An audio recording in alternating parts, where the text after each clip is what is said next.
What's up, everybody? It's Mr. Talkbox. Check it out. You need to like and subscribe. Come on and catch a vibe. Boy, DOA playlist. Let's keep it funky. YouTube family and YouTube world, y'all see this big 50-mile smile on my face. I got a 50-mile. It's like 50-mile smile, you know what I'm saying? First of all, I hope everybody's well and blessed, like I always say. Secondly, please go and like and subscribe to my page, because after the day, you're gonna want to, after you meet this young man that that's sitting on my screen right here. I know y'all see that brother right there. I know you see that beautiful brother right there. He's sitting down, chilling, hanging out with his brother, man. I'm so happy. I've been waiting for so long for this one, for so long. But you know, I gotta be patient, because you know this dude is like, he's all over the place. He's all, so we gonna get in all that, right? So I want y'all to show your love. Please show your love for my little brother, man. My little brother, none other than the one and the only, the great one. And all y'all know I'm telling the truth. I ain't lying about this one. y'all show your love right now for my bro, Varo Johnson. Varo! Oh, come on, D. Don't do that to me, man. Don't do that to me. No, man. man. Man, that is an honor, dude. Oh. You play with so many greats, man. That's an honor, man. That is an honor. I'm glad to be here, man. I'm glad to be here. Thanks for having me, D. Thanks for having me. Varo, no, man. Listen, there ain't no way, brother. That was way 30 years ago. This for me, but this whole thing is gonna be about you. And man, I'm so glad you here, brother, on my platform, man. So you know, my audience, man, can see, man, why I love you so much, man. And after this conversation that we're gonna have, man, they're gonna love you even more. And man, I'm honored that you're here, bro. Thank you, man. I really don't take it lightly, because I definitely know how busy you are. So to take out some time for me, little brother, I appreciate it, man. For real, for everything. Man, I am definitely honored to be here. Thank you for having me and asking me to be a part, man. And, you know, it's been nothing but love between me and you, D, since day one. Yeah. Bruh. So I'm grateful. I'm grateful to be here, man. Since yes, sir. Day one. No Yeah. Okay, let's get into this thing, little bro, because I'm not gonna hold you long, but I'm gonna hold you long as I can. We good. Varo, man. I gotta start with this question, man. And this is a serious question. Mm-hmm. Bro, where are you from, man? From Chicago, Illinois, man. Born and raised from a city called Maywood, Illinois. Yep. Okay, wait a minute. Hold on. West side. Yep, the west side of Chicago. Hold on, wait a minute. Hold on. Let's do a do-over. Let me rephrase the question, because I said it was a serious question. So let me rephrase it and put it a different way. Varo, what planet are you from?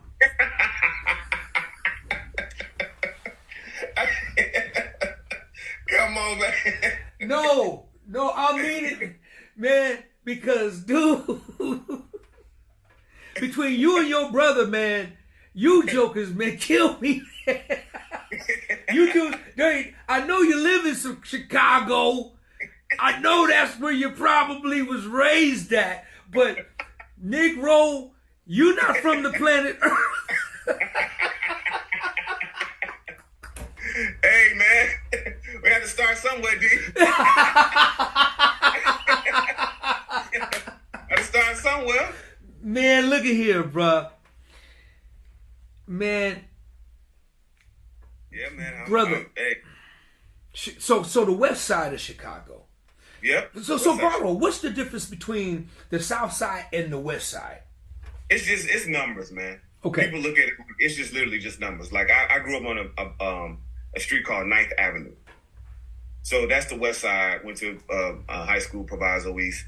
And then once you started going south, the numbers started increasing. So you go to 22nd and 24th Street, 31st Street. And, you know, like I live on the south, in the South Burbs now. Gotcha. So I'm in the 100 block of, you know what I'm saying? So that's why you call it West South. Got you. So Varo, man, so you're from the west side of Chicago. Let me ask you this, man. When did it start for you? And are you, because I know a lot of the musicians, man, in your generation, I mean, you guys are multi-talented on many different instruments. You can jump on one thing and go to the other and just dominate them all. So did it start on drums for you, Varo? Yes, it started on drums for me for sure. Okay. But the I would say the inspiration started through quartet, through my grandfather's quartet group. Wow. Watching them at 3 years old, man. Well, since birth, but I started finally playing at 3 years old, and that's where the inspiration came from. Wow. Yep. Me and my family, my brother, we grew up quartet. No wonder. I get it. Yep. I get it, man. I started quartet, man.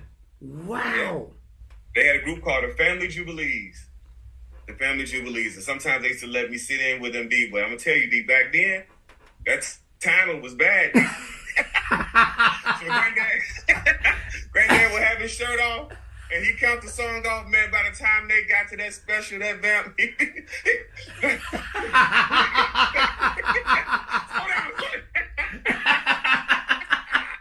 Hey, Varo, how old were you, man? Man, they finally started letting me play with them in rehearsals at like 5, 6. Wow. Yeah. Mm-hmm.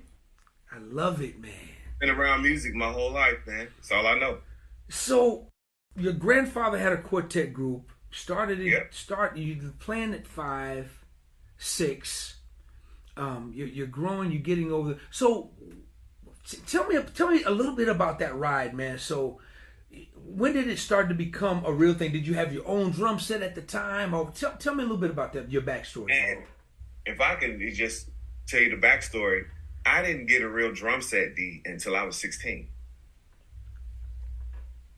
Man, the way I used to practice, and this is God honest truth, my grandfather had a pantry in the house. And he had a ceiling fan box in the pantry, and I would stand up and use the box as my snare and the shelves as my hi-hat.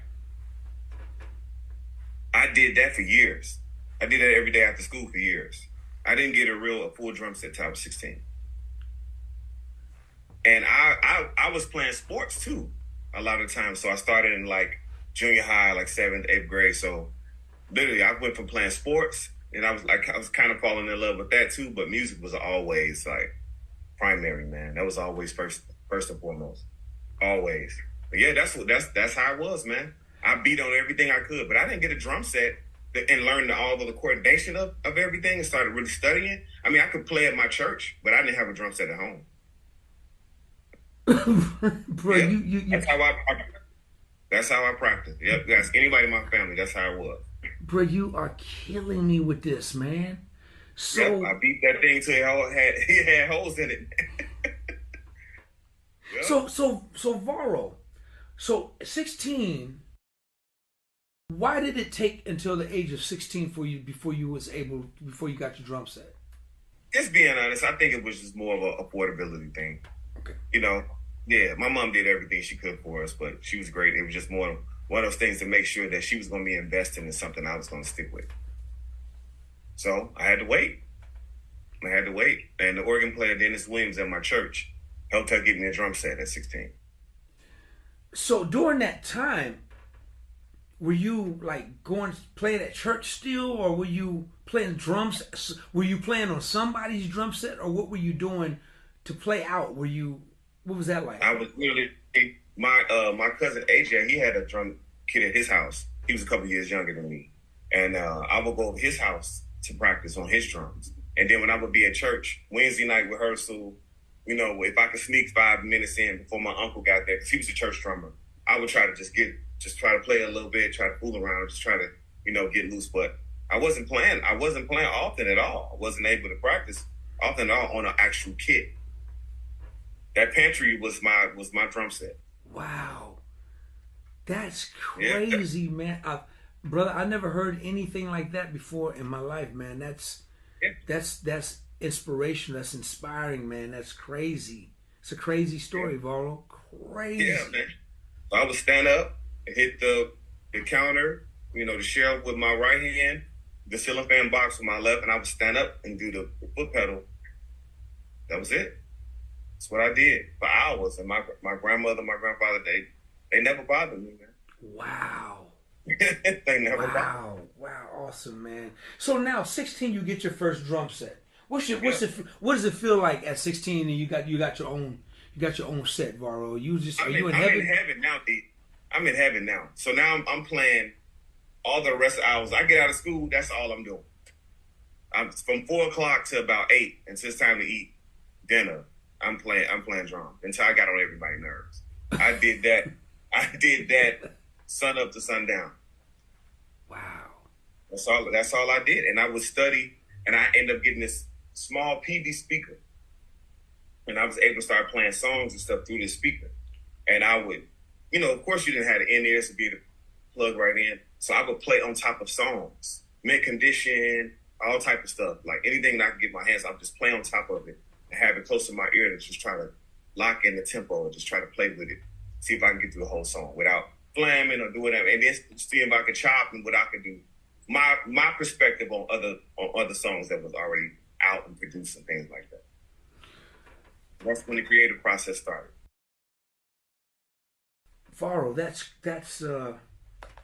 amazing. Okay, so now you're 16, you got your drum set, and you're practicing, you're getting better, you're sharpening your skills, and you're doing your thing. So Varo, when did it start? Did it start in Chicago, like when you started gigging and just start people? Now, did people know about you at this time, or was your name starting to spread around? It was just church. It was just church at the time. Yep. And then I got introduced to this guy named. Well, first it started even at like maybe 14, 15. So I was doing some stuff with my godfather who was at my home church, and he had a group, and so my aunts in the group and things like that. So it started with them. I started recording with them, and I got introduced to this guy named Mark Caston. After that, his name he had a choir, and he literally he told me when he asked me to be the drummer for the choir, he told me, "You have no reign. Do what you want to do, however you want to play the music, however busy you want to be." I mean, it was literally no limit. Wow. That was my first outlet on the scene where I started, being out doing like outside festivals and things like that with this choir from Mark Cass and Justin Price. That's where I really got my start. Got you. So yeah. he gave you all this freedom. So did you take full advantage of it, Varo? Full advantage of it. D, listen to me. I didn't care what they were singing. I didn't care. I didn't care how they were moving. I didn't care what was going on. It was lights.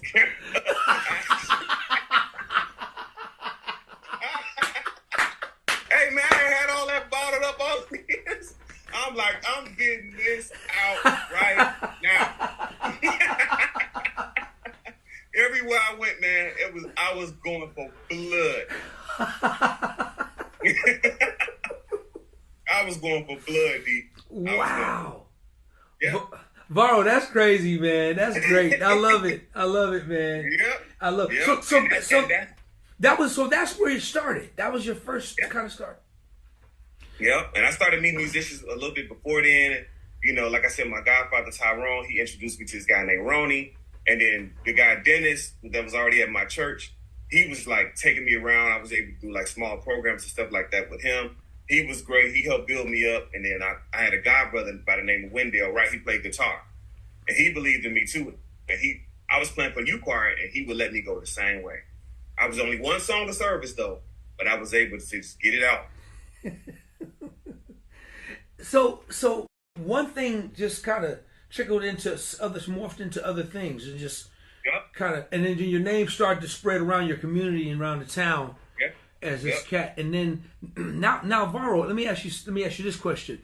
At that time, were you getting paid to play at that time, or were you just doing it for the love of it?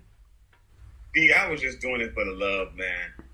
Once I started really playing at church, I think they were paying $50 or something like that. It was no money, man. I mean, at the time, when you're young, you 15, 16, that's money to get you through the week. I mean, chips was 25 cents back then, so gas was $5. So I mean, it was some money, to me. But shoot, looking back, I'm like, man, I wasn't doing nothing, But I was just doing it. I was just doing it for the love, man. I just loved it.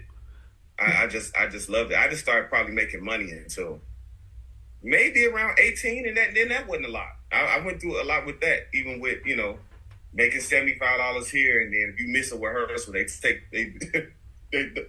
dock you $25. Now, at 18, what you're talking about right now, was this still dealing with choirs and churches, the same type of thing, or was it? Yep, I started playing with choirs, but that choir ended up doing a live recording. And I ended up meeting the guy that was the producer, who I still play with sometimes. He brought in his own band, right, to do half of the recording. And the MD at the time that was coming in with him allowed me to play a few songs on that recording. And that literally, like, one relationship turned into another relationship. Yep. And those guys, after that recording, the producer and the keyboard player started using me on a lot more things that they had going on. And that's when everything started. That's when the name started and everything started kind of taking off. Got you. So from playing on this recording, kind of like was the start of the true professionalism of Varo Johnson. Yep. Yep. Now, Varo, tell me about that season. So you do this. You're doing this recording. Now you're out there. When did you become connected? Because Chicago is infested with so many great artists, man. Artists that that you work for, and so when did your professional? Just elaborate on that, man. Like just a couple of things about that. So even after that recording, I met a guy from that recording, and I already kind of knew him. He was one of my uncle's friends, so I met him, a guy named Donald Woods, and he took me under his wing, and he started giving me opportunities. And literally, another drummer that was traveling with Smokey Norfolk at the time, right? He was going on the road, and so I'll never forget his name. His nickname is Buster. The guy named Donald Woods, we call him Buster. But he kept saying, "Hey man, I'm gonna have some opportunities for you soon. Make sure you're ready," stuff like that. So that guy went on the road, and he called me to start playing professionally with Smokey Norfolk. And this is on Smokey's first big album with "I Need You Now." And literally, I started traveling the road, and that was the start of me going on the road and traveling often, 3 or 4 times a week, every weekend. Making money, staying in hotels. Like, I had to learn all that etiquette. I mean, at this point, I'm 18, 19. On the road with these grown people who's been doing this, you know what I'm saying? So that's when everything started taking off. Wow, man, Yeah. Varo is crazy. That was playing with Smokey was your first thing, and playing with I Need You, doing the I Need You Now album, the first project. Yep. What was crazy about it, man, is that so me and you have been connected for so long, and didn't even know it. I had no clue. He was talking about you back then. Dude, I had no clue. Now, here, dude, this is scary. I'm learning, man. This is all new to me, Varo. This is new to me. I had no idea that was the mark of the beginning of the real takeoff of your first gig. Which was a major gig, man. Yeah. And you're playing with a brother that's my brother, man. Means so much to me, and the history that we were able to make together. And here you are playing the music, a part of the music, and a part of the journey, his journey and legacy. I'm tripping out, man, because you know, because we'll get to it, man. Because we'll bring it full circle. Because where you and I are at right now in our brotherhood, man, and our friendship, man, it's just ordained to happen a long time ago. We didn't even know that we were going to connect like the way we are now, and that was that. It's just really crazy, man. It's really, man. Okay, so you do the Smokey. How long were you with Smokey? I was with Smokey about 3 years. So afterwards, you start playing with Mario. So let's stay right there for a second. So because that's good. So when you got the gig and start playing with Mario, how did the church world treat you? Well, first I've always been the type of person that understood that even though it's your opportunity, everybody's not gonna agree with it. So of course, to mom them, people that's in church and everybody, they're like, who? You know what I'm saying? Like that's another world. And they not understanding that, you know, yeah, it's another world, you're being introduced to another world, but you know, they have very strong opinions about what they did and did not like about those decisions. Yeah, they you know, it was one of those things where, you know, don't get out there and forget who God is, and don't forget where you come from, and you know, all of those things. So it was a very trying time for me as an individual, as a young man, you know, coming up in the industry to try to, because you got the people that you love that you feel like invested in you in your career, and then you got now it's time for you to be a grown man and start making decisions about where you see your career going, about the things that you want to do, about your own personal journey. So it was always that was a hard time. Yeah. So my church was not really with it, you know. Yeah, that was not really with it, especially once they found out, because we did a couple shows and then they aired. So once they aired after the fact, they was like, oh, you know. And sometimes it's crazy to be deep because even though you're walking through doors, you're still the same person. Sometimes, however, people feel about opportunities that are happening for you, they seem to change until you're changing. Come on, it's man. Like, what? You know what I'm saying? Because I learned in that season that people don't want to look in the mirror. Sometimes when they're seeing you go after your dreams, then it forces them to have to look in the mirror to say, man, so this is what possibly could have happened had I chased my dreams. You know what I'm saying? Wow. So that was a hard season. Going through that, making that transition. Because it was always still, okay, I'm doing gospel. I got a small opportunity to do R&B. That didn't last long. Then went back to gospel because that segued me into the Donald Lawrence situation. Which is another great one, man. Oh, my goodness, man.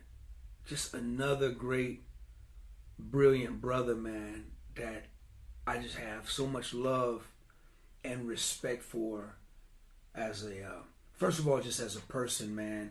Oh, yeah. You know, and then when you talk about his genius, man, and his deep, rich love for music, it's on a whole nother level, man, with Donald Lawrence, man. And tell me about that, man, please. Man, that transition was weird because I went through a period after quitting, you know, that particular artist, that I didn't have any work for about a year and a half. I was playing with this local artist by the name of Kevin Bassett, and another local choir by the name of Kenny Lewis in one voice, who I still love and play with them every now and then. So I was playing with them, but it wasn't coming from being on the road 3 times a week. And you know, you can attest to this, come from a certain type of money to, you know, just doing things locally. That's a drop. You know what I'm saying? And at this point, I moved out at 21. So now I'm on my own. I don't have a bag, and I don't have, you know, family paying my bills. I'm responsible for myself at this point. So that transition happened. I met a guy by the name of Wade Jordan. Wade Jordan was Kevin Bassett's manager. Now I'm telling you, like, this was somebody local, and this is why I tell guys all the time, pay attention to the relationships that you build on the way, on the journey. Because if you don't, sometimes those relationships can take you to your next season of your life. And that's literally how that happened. Wade had Kevin working so much locally in Chicago, and we wasn't making a lot of money. sometimes we weren't making no money, period. But he had relationships with other artists that could take some of our careers to the next level. And literally, the opportunity came, and me and the bass player Rodney Jones were playing with Kevin Vassar locally. I mean, we were basically like grinding out Chitlin Circuit, just grinding it out. Just everywhere we could possibly be. I mean, I remember showing up one time at a church, and I think we were in Milwaukee. They had a gym shoestring tied around the throne, the drum throne, and the bass drum, because the bass drum kept separating and kept moving. Wow. We were doing shows like that. You know what I'm saying? So we talking about from the bottom. You know what I'm saying? Wow. So Donald and Wade had a relationship, and Donald put in Wade's ear that eventually he was going to be going another direction as far as band, you know? And I never forget, a couple years prior to that, Smokey, Donald, and a couple other artists were on the same show. And I remember Wade talking to Donald on the side of the stage, and I guess telling him about me and Rodney. And he had said that he had told Donald about us previously. Now, this is 2 years before anything ever happened. So, fast forward, Wade got a chance to tell me and Rodney that, hey, you know, Donald's getting ready to make a transition with his band. Soon I'll be reaching out to y'all. And maybe 6 months to a year later, he reached out to us and he said, hey, can y'all meet me downtown? It's, you know, whatever. So they're having a meeting about, you know, whatever. And I wanted you two guys to be the two guys I introduced you to with Donald.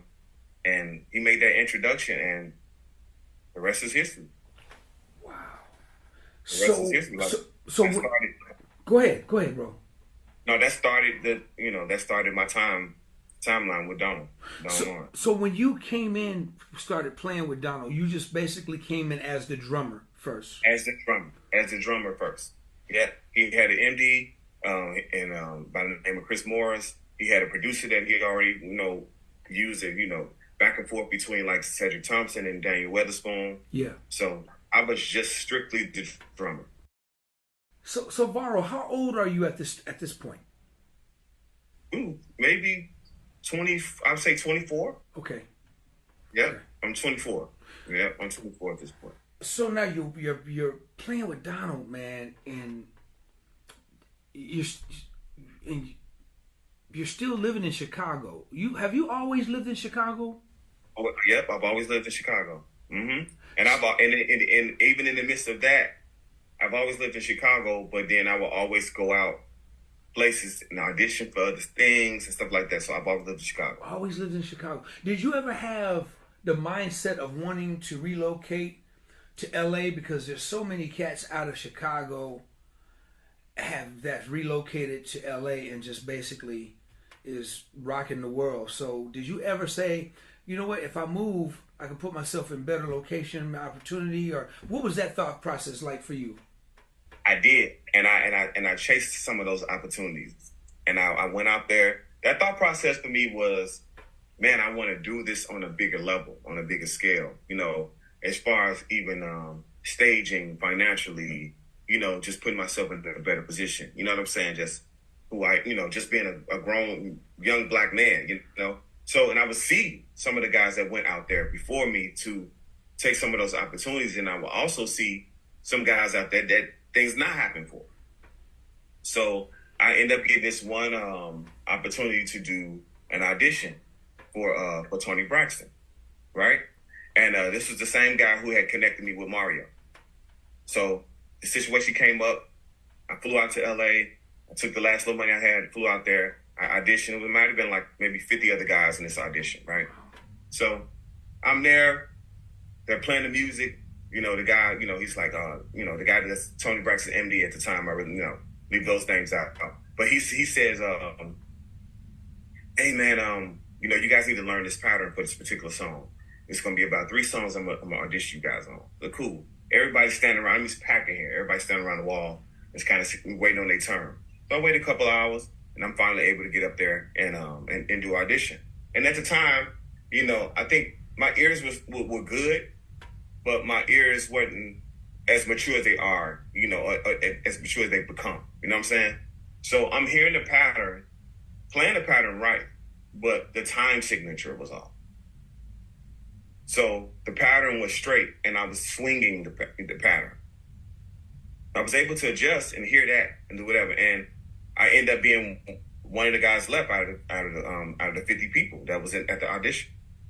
So it was me and another guy left on this audition, and the actual MD said, okay, well, since it's between the two of you, and he knew I didn't live that deep. This is what was crazy. He knew I didn't live that, so he thought he was going to be able to weed me out by saying, this is what I need y'all to do. He said, I'm finna give y'all this whole show, 22 songs. You need to learn this whole show, and we're going to do a second audition in a week, the next Sunday. Now, D, I'm in LA. I only know a couple people.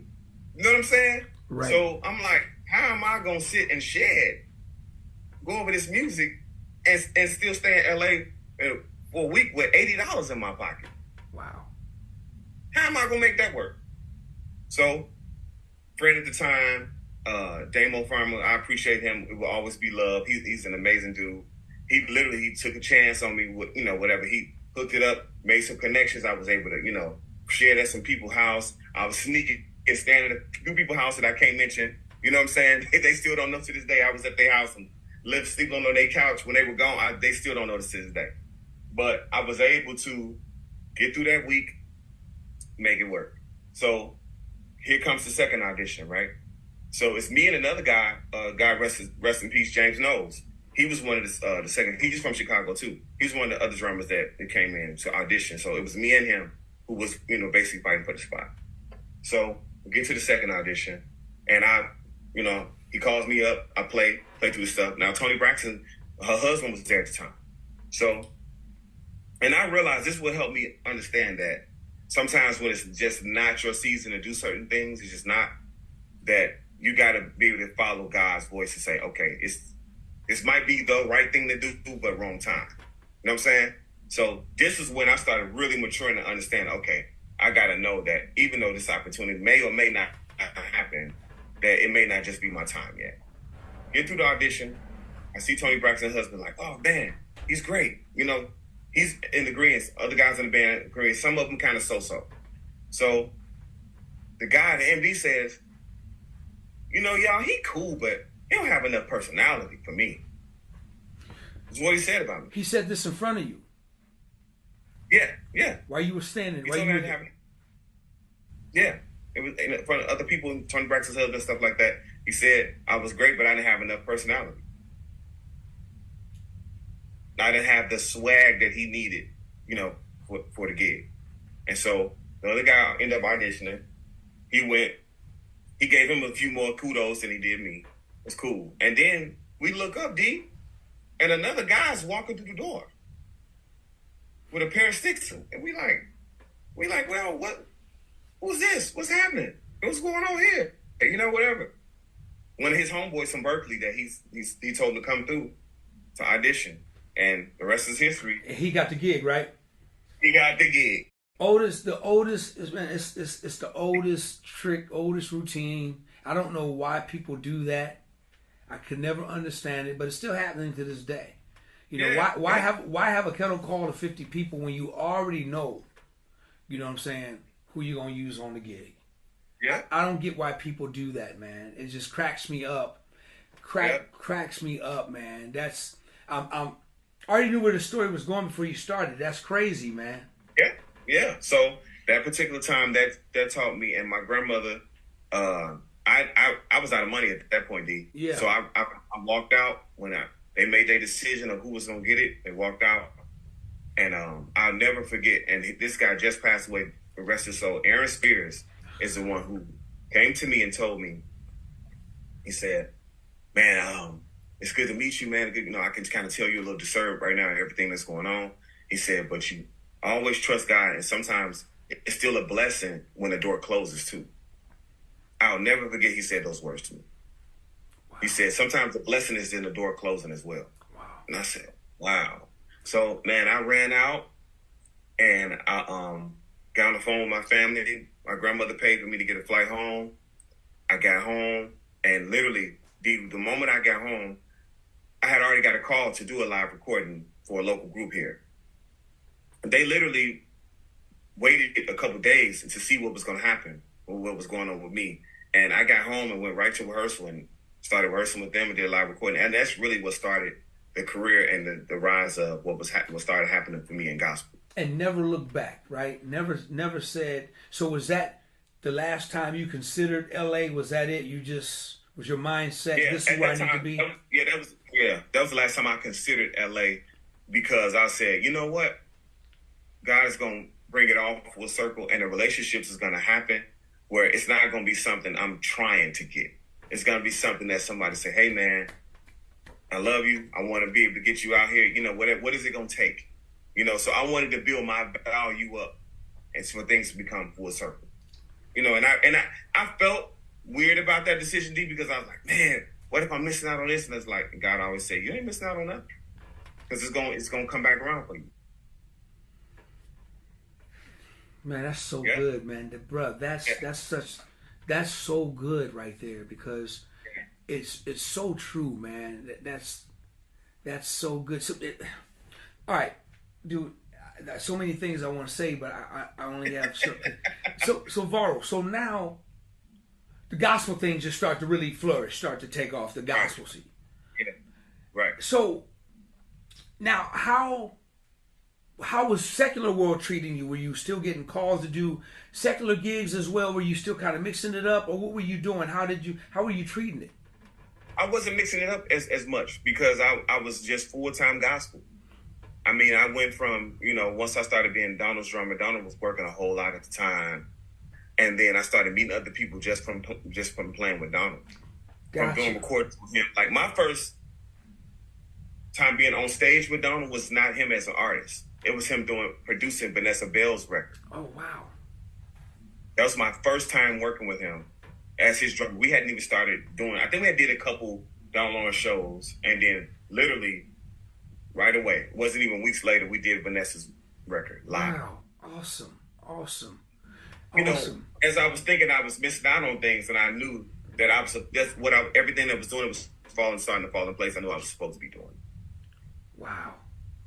Yep. So I wasn't mixing it up much until, you know, some time passed, and then I started meeting other people, and other people started saying, "Hey man, what you think about doing this?" Because I was playing with Donald, and then we had like a James Fortune era during that time. He's another gospel artist.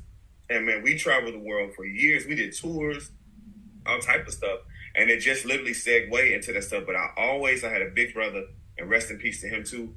But he always kept in my mind, he said, hey man, I love what you're doing. Yeah, that's great.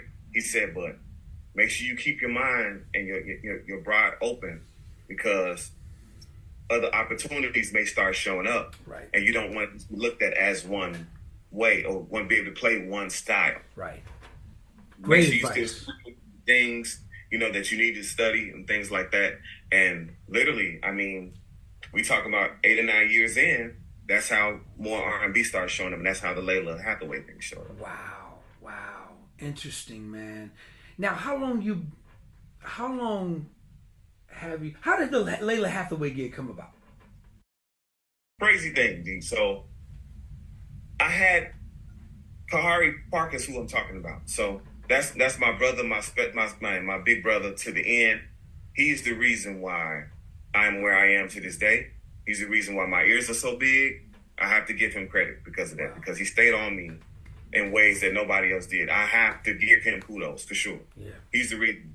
At first, it started because Kahari started a band that was named after his mom, and he started doing more of his own band dates, right? At the time, he was doing the Rosie O'Donnell show, which was live at, Oprah Winfrey's old station here in Chicago. So, Harpo Studios. So, he was the house band drummer with Patrice Barnes, Jerry Barnes, and so he was in that band.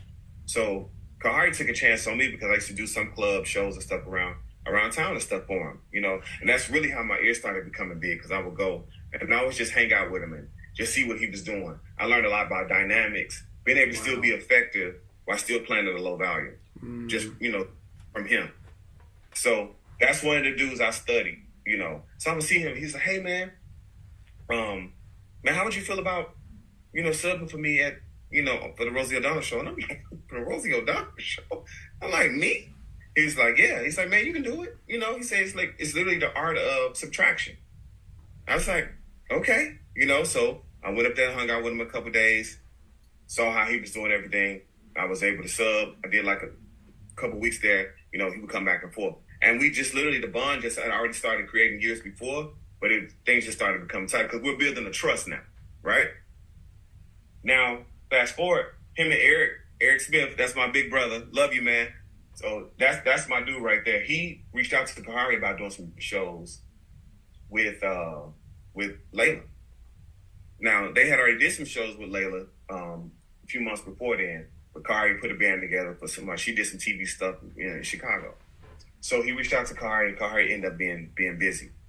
And he was like, well, you got anybody, you know, whatever, in mind? And Kahari mentioned my name.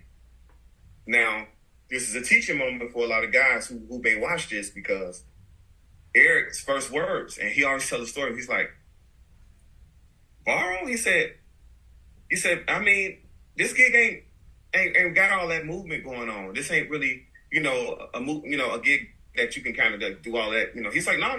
He said, no, he could play grown man. So, but everything that was out of me at the time, D, on YouTube, was me spazzing and taking up all of the holes and, you know, doing that stuff. So that's all Eric felt like I could do. You get what I'm saying? So Kahari's like, nah, man, I'm telling you, he can play grown man. He could be subbing for me doing the stuff. So literally, Eric took his chance, and he called me. And he called me 2 days before the show. Their drummer literally couldn't do it, and he called me. And at the time, nobody knew this. I was in between trying to buy a house, and the landlord at the time that I was living for, when I mentioned to him I wanted to buy a house, he put me out of my apartment. So when Eric called me to do Layla, I was living in a hotel. I'm staying in a hotel. So I had to learn all of these tunes, basically living out of a bag, and transition in between mom's house, a hotel, trying to see about closing on his crib. So I got out there, and we had like 5 shows in one weekend. And I never forget, Eric would not send me a live version of the show. I don't know why. Still to this day, I'd be asking him. But he's like, I wanted you to build your own template. I want you to hear it your own way. We still go back and forth about this. Wow. I'm like, man, you tried to send me off.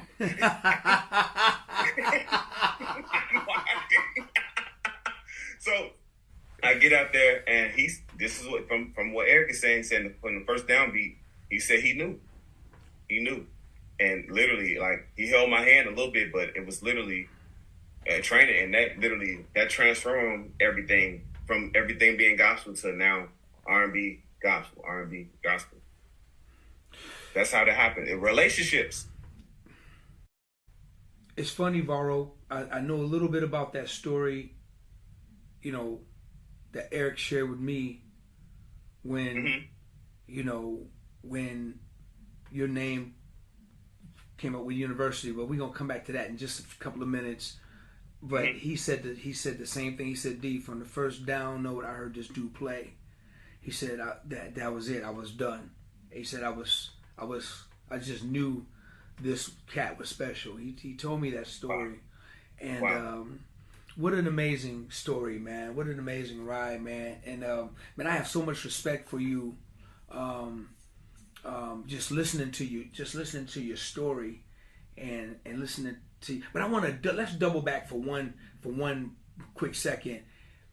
When did you become, because you're producing with Donald Lawrence now, is that correct?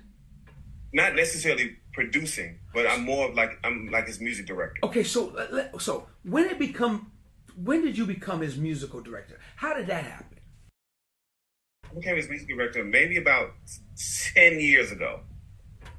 So that happened because it happened from production.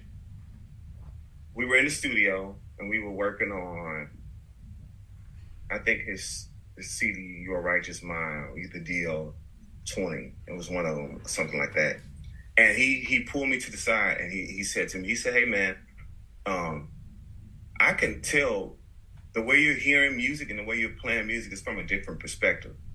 He said, when I see how you're listening to everything that everybody else is doing, he's like, you you're a producer. He said, you're a producer drummer. And I can hear that just in your choices, you know, that you're making throughout the songs. Because at that time, I started tightening things up. I always knew to be able to have balance. I'd rather be always axed up than axed down. So just so I can put this out here for the young drummers who may watch this, don't take the approach that you have for one artist to the next artist. You know, always love and appreciate and respect the music first. So when I got with Donald, I never heard of any one of his drummers that he had going crazy all over his music. So I knew then when I walked through those doors, it was time for me to be a grown man, you know? So he pulled me to the side and he said, hey man, I love what you're doing. He said, man, I hear production though. I hear, you know, that you're like a producer drummer, you know, that type of stuff. I was like, man, D, I appreciate that, you know? So we kept on working. And Chris Morris was getting ready to go off and to do some other things or whatever. And me becoming his music director called me off guard just like it did anybody else. But he reached out to me. He said, hey, man, I love what you've been doing. I love your approach. I love how, you know, you're in tune with everything that's going on stage. You're in tune with it, even the vocals are in tune with the band, everything that, you know, that's happening. He said, very consistent with answering calls, emails, you know, things like that. So he's like, hey, man, I would love if you become, you know, my music director, you know, would that be something you consider? And I was like, in my mind, like, me, out of all people, you know, you got all D, this is me thinking. I've always looked at music like a music director is the person in the band with the most theory. This is how, at the time I did, right? I'm thinking, okay, this is the person in the band that got the most information with the most theory, who understands, you know, whatever. But me being in this seat now, I understand it's way bigger than that. It's way bigger than that. Okay, so right, explain what you mean. So how is it bigger? It's bigger than that because administratively, it's a lot to handle. So even with what we're doing right now, Donald became the music supervisor for the McDonald's shows that we do, right? Every year. We've been doing it. I think this year just made number 9. We just finished, right? So he comes in just to make sure all of the artists and stuff are happy, the visual and everything that looks right. And he hired me to even be the music director for that. So now, separate from just being a drummer, I have to deal with 8 artists, hands-on, to make sure that they are happy with their music. From anybody you can think of, from the Mary Marys to Donnie McClurkins to, you know, Yolanda Adams. Now I'm dealing with them hands-on as a music director, artist. And he comes in to make sure everything, you know, grows right and looks sealed. But I have to be, you know what I'm saying? I had to put everything on the plate. You get what I'm saying? Yes. I have to make sure everybody's plate is full. You get what I'm saying? I had to make sure. So now I'm dealing with production, D. I'm having production meetings, Zoom calls, production meetings, stage plots, microphones, how many mics, we're using in-ears, wedges, all of that. I'm detailing that detail by myself. So now I'm handling all that, dealing with each artist. So when he walks through the door, of course, this is all under his umbrella. You know what I'm saying? But I'm doing all of the work. You know what I'm saying? And he comes in and just basically puts his stamp on it. Okay, I like this. I don't like this. You approve this. Let's change this. Let's do that. You know, whatever. But everything else is going through me. It's way bigger than just, hey, play a 5 right here, play a 6 right here. You know, we going a half step up. We going, you know, get what I'm saying? That's amazing, man. And Donald was absolutely right, man. I mean, it's crazy, but I couldn't see it at the time. I couldn't see it. I mean, I couldn't see what he's. I get it, man. I get it. I totally get it because I saw it the first time. I said, "Man, wait a minute. This dude is just not drums. This dude really understands what everything in that band is sitting."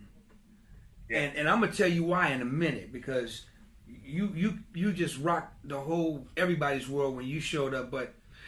Real quick, man, give me one of your biggest moments, man, that you just, one of your biggest moments with Donald and you as his music musical director, what was one of your most proud, your biggest moments? I know there's probably several, but if you would have to pick one, what would be your biggest moment, man, in your 10-year+ career with Donald as his musical director? Easily, it would have to be when we recorded DO20, because we were celebrating 20 years of his catalog. So he had all of the artists coming in that sang, with him over the years, from the Kelly Prices to Natalie Grants, Hezekiah Walker, and the craziest thing, this becomes full circle too, Layla Hathaway was there before I was even playing with her. Wow. Before I was even considered, before that moment had even happened. So many full circle moments. If there would have to be any big moments, it would have to be that. We recorded 21 songs in one night. 22. Wow. That's when I knew then, I said, I'm in the right place. Wow. I'm in the right place. And I turned down an R&B tour to stay home and do that recording. Wow. I turned down. I had already did all the rehearsals, and I always felt like I had to move with integrity. I had already did all those rehearsals, and 2 days before we was getting ready to record, I got a call like, "Hey man, can you get to LA? We start rehearsal, whatever." And I'm like, "Okay, can you at least give me one more day?" He's like, "Nah, I kind of need everybody to be there on day one." I was like, "Okay, I ain't gonna be able to do it, man." Varo, man, that's why I love you, man. And I'm saying it to everybody, brother. I love you because you're a young man, and the words that you speak, man, you speak so much wisdom and knowledge, and you understand who you are as not just a musician, man, but your value to yourself as a young brother, man. You understand that with love and respect. You understand that sometimes listening to God and using that word no is beneficial. Yeah. The words that Aaron Spears spoke to you was so true, man. I mean, it's like, what felt bad ended up to be like the best thing in the world that could happen for you, and timing and the whole thing. And man, for you to be so young, man, as you are, and I don't say that disrespectfully, man, because you're a young brother, man, with a lot of wisdom, man. That's why I love every time I get a chance to talk to you, and it's really is important, man, for you to continue to spread those seeds, man, to people of your generation, younger and older, Varo, because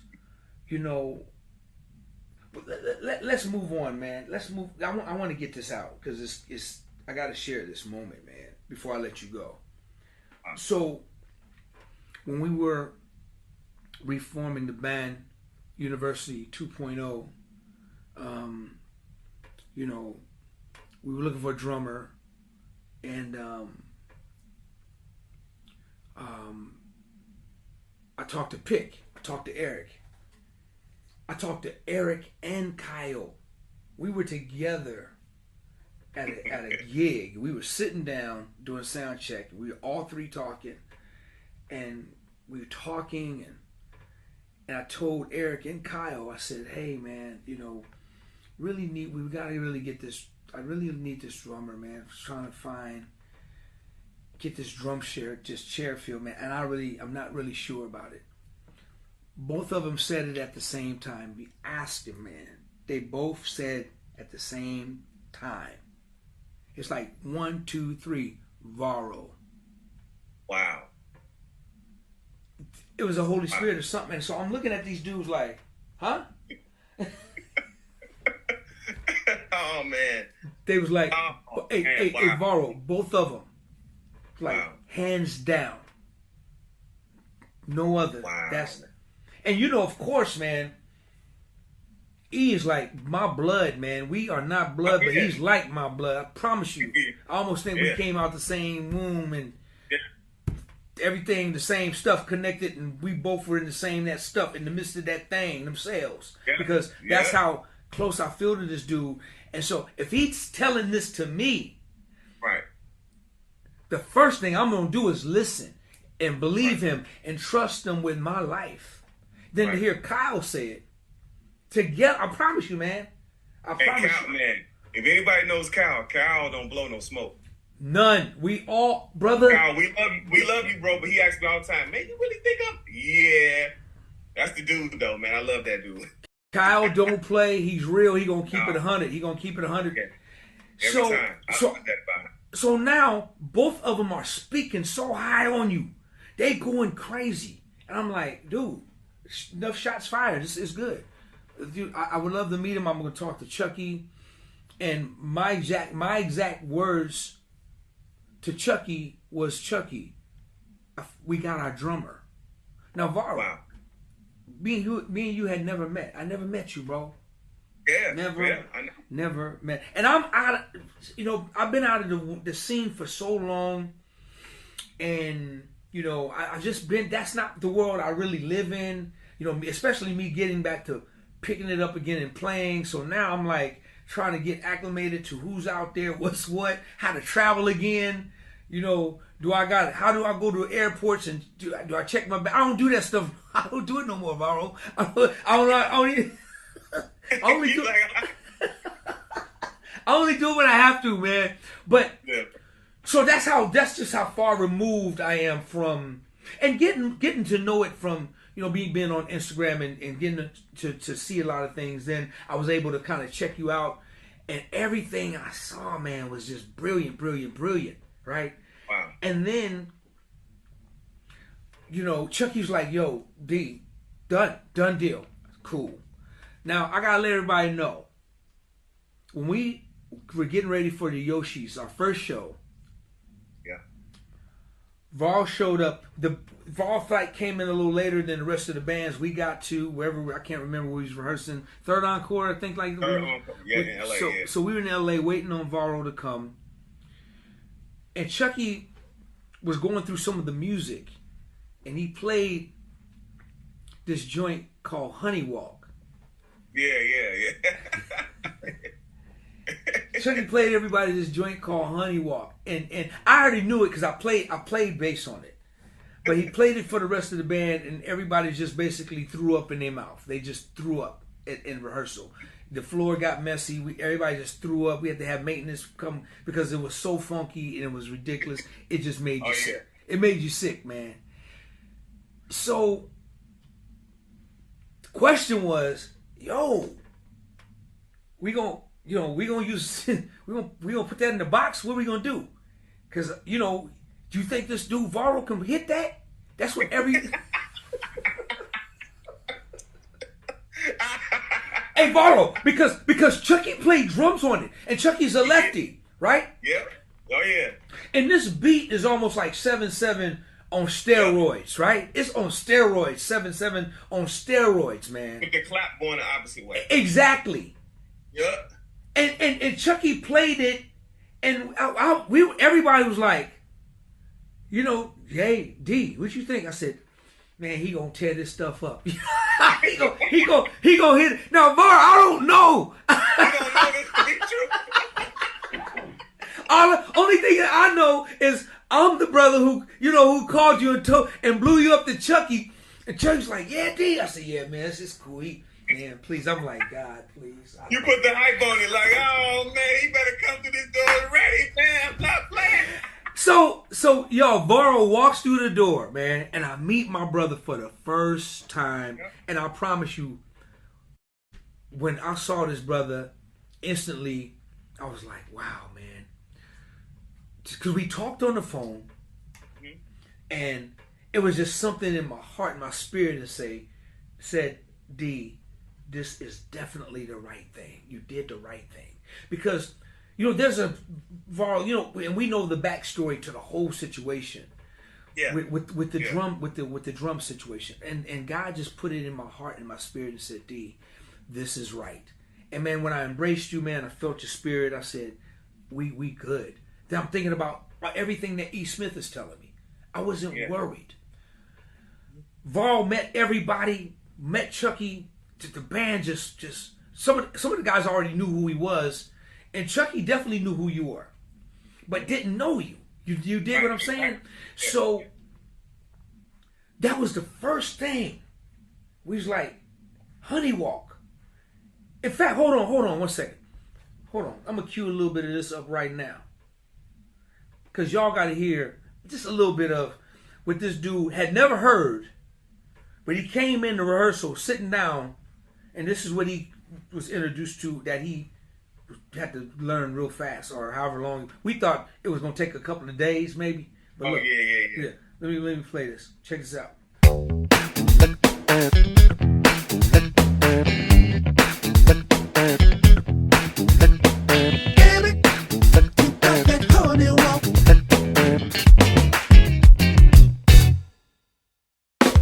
This girl has got me in my feels.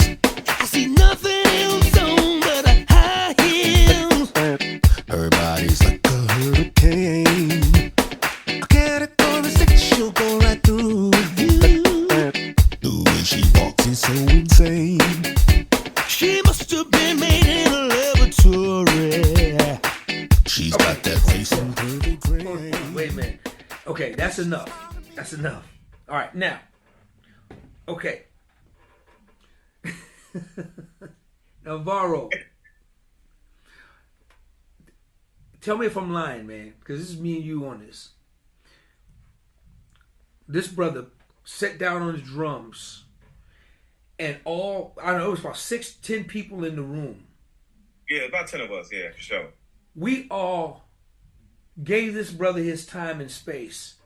And when I tell you everybody in the room was sitting down watching this dude literally play and pick apart every inch of this groove in front of our eyes. Yeah. In less than 15, 20 minutes, less. And we're just watching, and I'm looking at Chucky, and Chucky's like, ooh,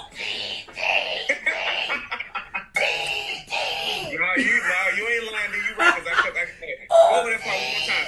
Start over. Let me hear that part one more time. Let me hear that part. Oh yeah, I kept, Varo, I'm telling you, man, it was like, dude, we were all in school learning from this guy. So brother, it wasn't, so it goes back to why Donald, when that phone call and gave you, your loved on you and said, listen, man, the way you listen to everything and understand every instrument and who's doing what and what's doing who, it's not just about what you're doing here, but dude, you are focusing on everything. Man, I'm just like, I'm dumbfounded, but I'm trying not to be too excited because, you know, I had put the word out anyway. You know what I'm saying? Varo, I was like, I'm popping my collar and stuff. Like, I ain't tripping. I ain't tripping. All of a sudden, I'm like, God, thank you, Jesus. Thank you, Lord. I love you, God. Man, Varo, let me tell you something, man.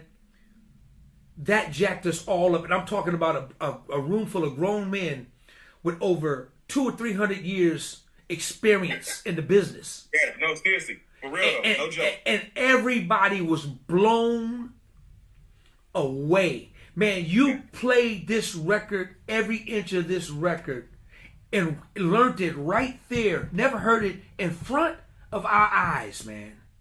And we were done. We knew.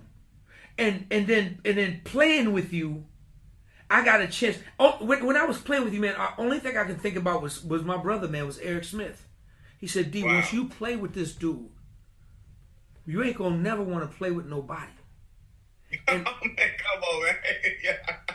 Man, y'all done play with everybody. Come on, D. E. Smith. Man, you gotta remember, man, I'm an old fart, bruh.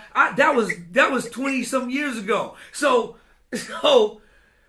when I'm like, dude, you came in the band, you know, with big, you know, filling some big shoes with my brother Derek Organ, who's one of just the greatest drummers in the world, and filling some big shoes. But man, you're, you know, with this young new energy. But Varo, and it's so crazy because like the doubt that he had about you, about, you know, all, you know, it's just the fact I need some grown man drumming. Yeah. Yo, Varo refused. We had to make him on the section bring the new millennial drumming in. We had to make him do it. We like, no. He's not lying. They all was fussing. Varo did not come in here. He didn't do it. We was wondering when it was going to get started. But, dude, you was laying groove pocket. Man, you was playing like you have been playing for 75 years, dude. And it felt so good. And it wasn't dated. It wasn't whatever people want to do. You took this band that if we wasn't careful about the drum chair, Varo, we could have put a date on everything if we were not careful about the drum chair. We could have definitely put a date on University 2.0. But it was because of you, man, that came in and the way you played these records, man, and Chucky's music, dude, you elevated, man, and you morphed University 2.0 into a band that's relevant today. Because God knows, man, we couldn't do it the same way we did it 30 years ago, man. It's 30 years. So, man, it was because you are the MVP, man. And we all say it. Man, we all say it. Chucky included, man. You are the MVP of University. And we were so worried, man.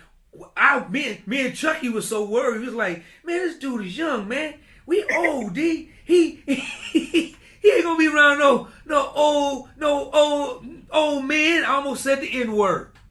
But you know, it's gonna get tired of this, man. But man, y'all, when I tell you, man, that we are so blessed, man, to have this brother in our life, man, and playing with us, man, and doing the things we're doing, man, with Varo. And man, with your schedule, Varo, man, dude, you came in and really, man, added so much to everybody in the band, man. And wow, man, Chucky just has so much love and respect for you, man. It's not even. Chucky talks about you all the time, man. You know, he talks about the drummer in him. It's the drummer in Chucky that man is connected. You can continue, man. No, but Varo, so explain what's happening in Honeywalk, man. Explain, because Chucky's a lefty. So explain what the biggest challenge was. It wouldn't even seem like a challenge for you. You just had to pick the lock, and you did it so short. But explain what was going on. Is the elements against the clap. So the clap is, but the groove is playing.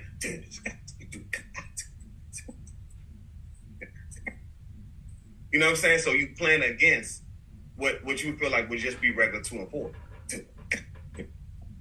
But I'm playing. You know what I'm saying? So everything's going, but you guys are still playing 2 and 4. We are still playing 2 and 4. You know what I'm saying? So yes, that's the hardest part. I'm playing inside of the groove instead of creating the groove. That's how I look at it. So I'm the piece that's inside of the groove, and you guys on the outer part. That's how I look at the groove. You know what you did, Varo, was in rehearsal, you basically told Chucky what it was he was playing. Because Chucky, he could say what he want. I love that Negro to death, man. When that dude sit down, he know what he doing, but he don't know what he doing. No, the whole world, the planet don't know what he doing. You can't spell it out. No. I mean, he can break it down and show you, but for you to spell it out like that, man, is just absolutely. You gain the respect of everybody in that room because we watch you, pull it. I honestly, man, I said, Chucky, dude, you might have to get off. You might have to play drums on this song. When we first did it, I said, look, you got to play drums on this song, bro. Who gonna play this? Just like. There's some bass stuff that Chucky. I'm like, dude, I ain't playing that. Who gonna play that?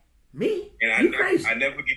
He asked me when I started dissecting. He's like, "Man, you want any of that stuff? You want me to leave in?" I said, "Just the clap." Just to clap. That's right. Just to clap. He looked at me like, okay. Yep. I said just to clap. I do everything else. You know why he asked you that, Varo? Because in his mind, he knew it. In his mind, he says, okay, no, don't worry, D. We got the box. We'll keep it, and I have whoever playing just play the 2 and 4 with the band, but I'll have the stuff in the box going.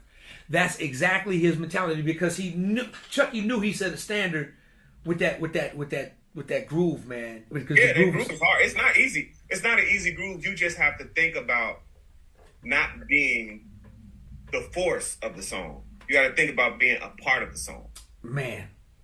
Because it's really the backbeat that's selling the song. Got you. You know what I'm saying? That's what's selling it. But you keep moving through, D, so I can't connect everything that you're doing. Once I do that backbeat, it's an open space in there. So I have to meet you back on the downbeat of the 1. Whatever you say, Varo. Cause man, hey, cause I have no clue, bro. I'm just getting in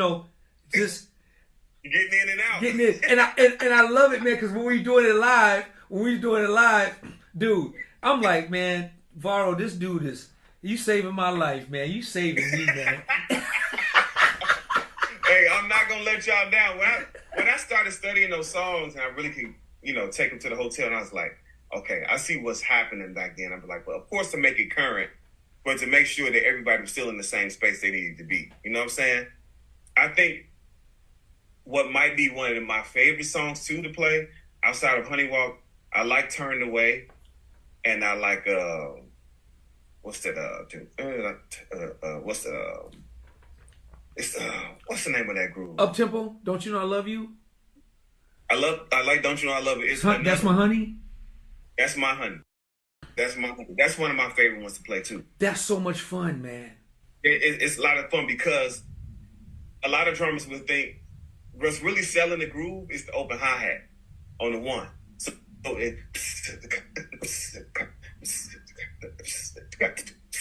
know what I'm saying? You just think you just rolling. Nah, it's opening that thing every time. And it's like, oh my God, how am I going to include that in there? So a lot of things will be challenging, but you got to make them your own. You got to have fun with them. So I love doing that show, man. I can't wait to get back to work. Man, we getting ready to do it, man. And I meant what I said, Varo. Was like, dude, you have all the information you have, man. There's only one moment where and it's just a short moment, everybody, where he just goes through the roof and he comes back. He said, okay, let's get back to work. Let's get back. Enough of that. Let's get back. And your mentality, man, is like, the way you treat the gig, man, is just unbelievably professional, man. And I'm sure that's what Donald, Layla, everybody loves about you, man. You do what serves the gig and what serves the music, man. You are a true man of standard when it comes to playing what serves this record. You don't disrespect the music, which artists loves, man. Artists want their records not to be disrespected. Now, there's some that maybe want you. I'm sure, Varo, you've made when you were 16, 17, 18 to acquire, do your thing, right? Yeah. But to come in and to have a mentality as say, hey, man, I listen to your album. I'm gonna do what serves the record, and we're gonna go from there. And man, that's why you're so highly respected. You're one of the greatest at such a young age, man. Wow. At such a young age, at what you do, man. And brother, listen, man. I could keep you here with me, all day, man. But I'm not gonna do it, man. I just wanna, man. Thank you for coming and hanging out with me, man, and just sharing your story, man, and absolutely your journey, man. Parts of your journey and some of your moments, man. Your highlight, man. Your highlights, your moments, and just hanging out with me, man. I've been waiting for this for quite a while. We've been talking about it for a while. We've been talking about it for a while, man. And I'm just thankful, man, that we able to make it happen, man. Varo, before I let you go, man, I gotta ask you this question. You got 4 drummers that you're gonna put on Mount Rushmore with 4 What 4 drummers are you gonna put on your Mount Rushmore? I'm a man of feel and technique. I'll have to go with Steve Gadd. He would be the first, only because I learned a lot of simplicity from Steve, and he's very intentional about what he put on there.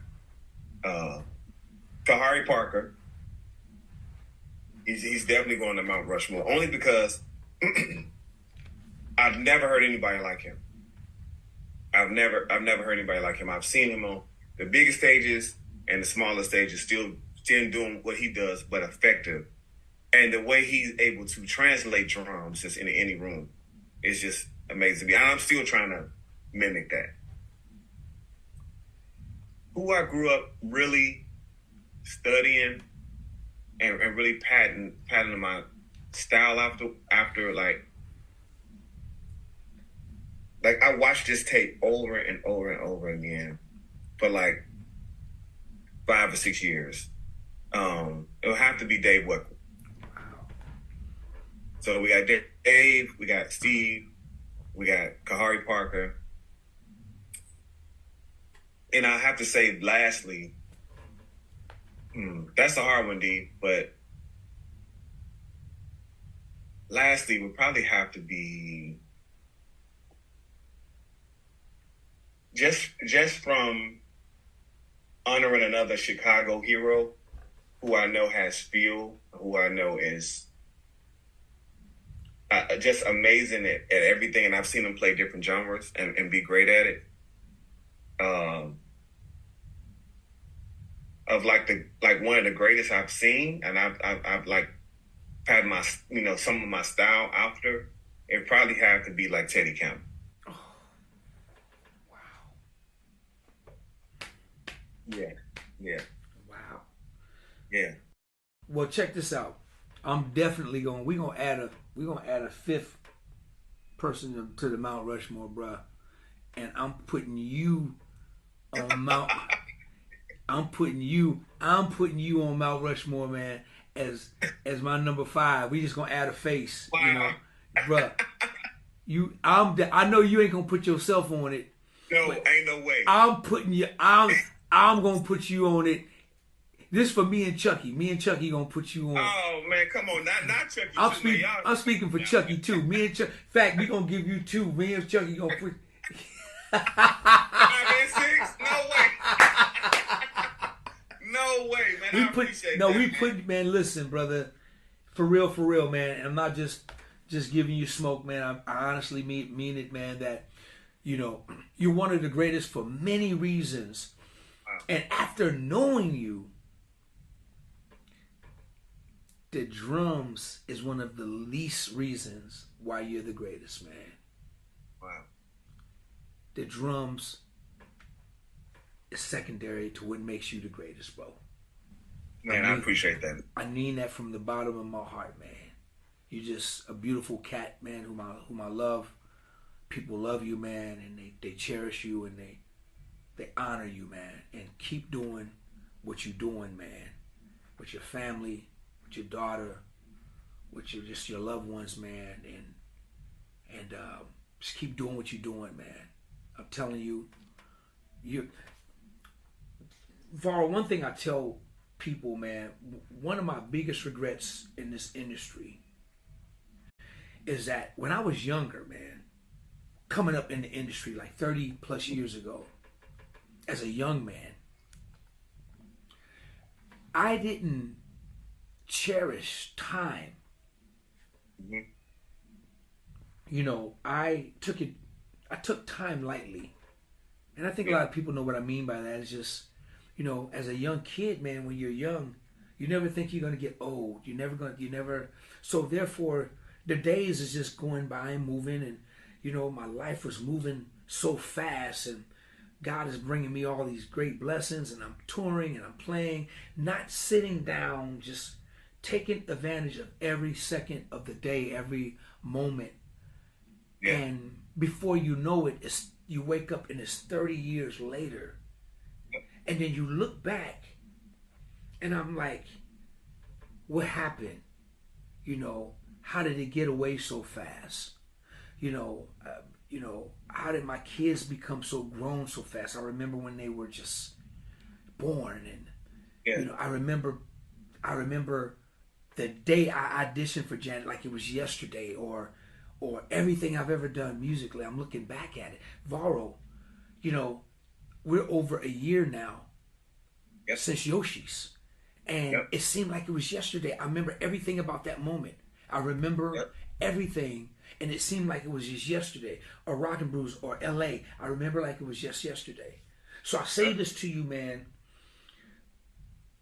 Cherish every second, man, of your life. Enjoy every inch of your day, man. I find myself now, bro, trying to slow my life down, man. I'm trying to slow it down because we're experiencing a lot of loss in young lives.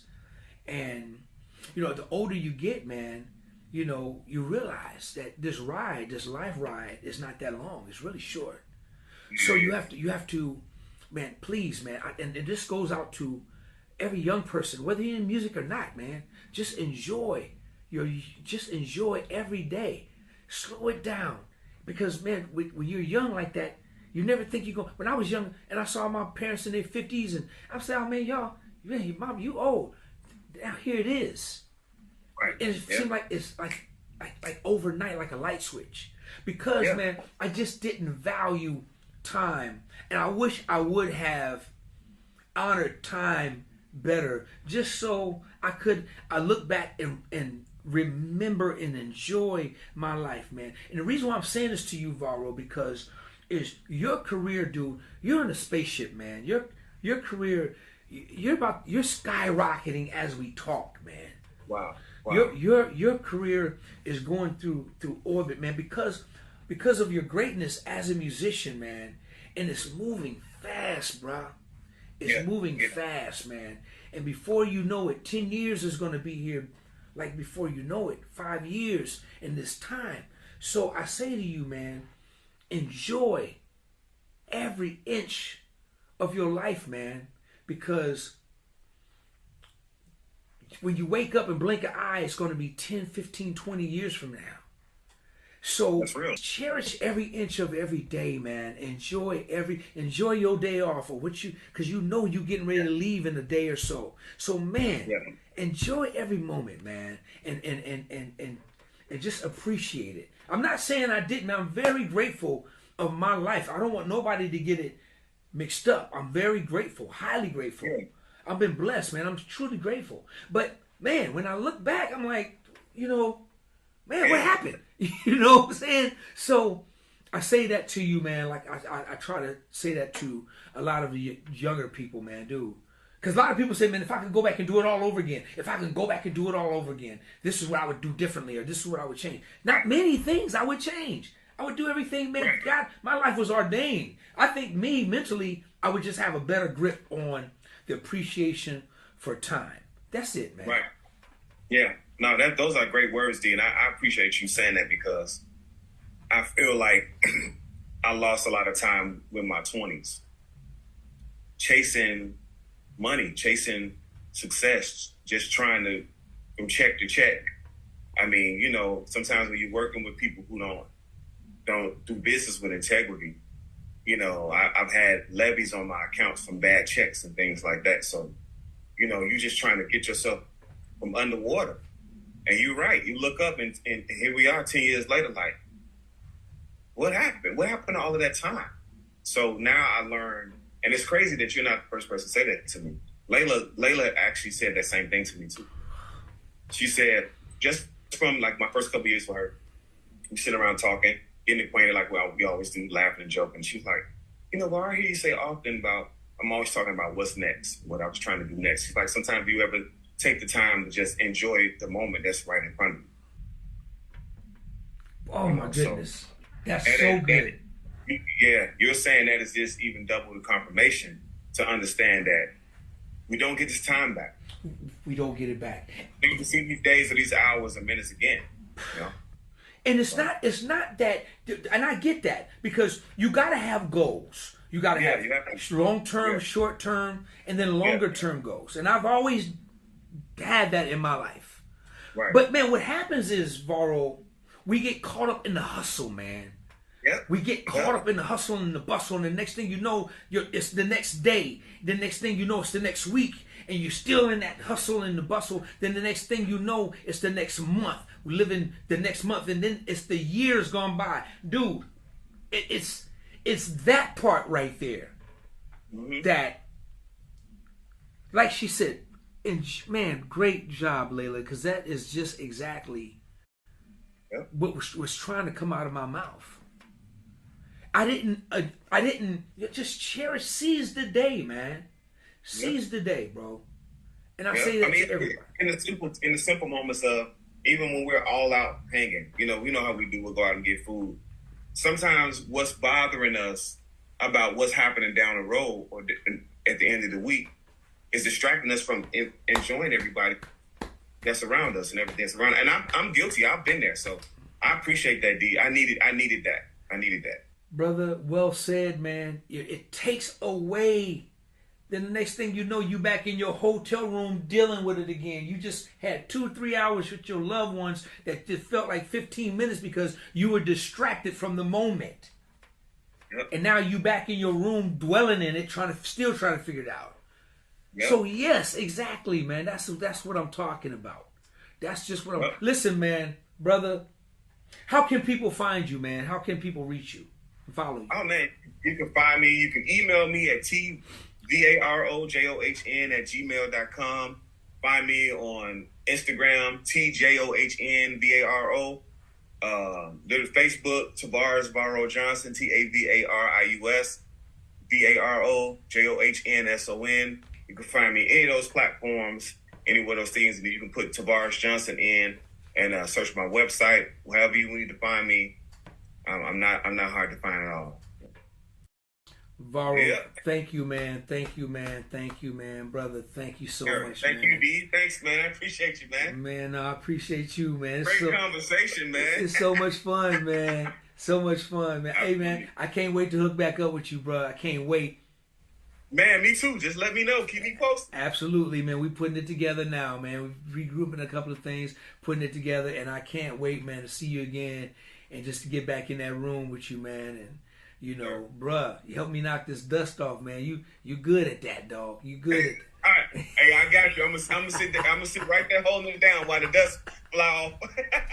Cobwebs and dust and everything. Hey, but I tell you one thing, that day one when we always get back, we all be having dust on us. I feel like, wait, hold on. Let's do that one more time. When we in the rhythm, though, we in the rhythm. Hey, man, Varo, okay. One of the probably the most consistent drummers that I've ever played with was Oscar Seaton. Oscar never missed. He never messed up. I remember Oscar messing up one time during the whole years I was with Lionel. And man, he just went in a hole, almost depression. I'm like, Oscar, what's wrong with you? Just one thing, you messed up. I'm glad you did because I mess up every night. You messed up, okay? It's one time. Nah, D, man, I don't know, man. Nah, he just was depressed. And he came back today just made up for it. Brother, you and Oscar are the two most consistent drummers that I've ever played with. Man, dude, you so consistent. Like I said, man, you the glue, bro. You really hold this thing together. And dude, so consistent, man. Time after time, it's going to be right. Never have to worry. Never have to worry about it, man. I try to keep my mind on the prize, and I always think about like an old Kobe Bryant interview when he said, you just never know who's in the audience to be in their first time hearing you. And so I'm always thinking about, even though the last show might have been great, let me make sure that focus is still the same. You know what I'm saying? Because the consistency is really what people are going to be. It builds that trust. It builds that trust. I have artists not even having to look back at me because they know I'm not going to do too much, anything crazy than what they already know is going to be there. Man, don't change, man. Stay the way you are, man. Appreciate it. And I got you, man. And stay and keep the manhood, bruh, and keep the professionalism and everything, man. Everything about you, man. And dude, I look to talking to you soon, man, and seeing you soon. All right. Absolutely. My Absolutely. little brother, y'all, give it up for the one, the only. He still never told the world what planet he's from, but we gotta figure, because he definitely not from planet Earth, y'all. Him North Addies. I don't know where them jokers. I don't know. It's just crazy where they from. I have no idea, man. That's my brother, man. I love that. I don't have no idea where you jokers is. Anyway, we gonna figure it out, man. I love you, man. Y'all give it up for my little brother, Varo Johnson. Come on, give it up, Varo. Thank you for having me, man. I love you, D. Love you too, man.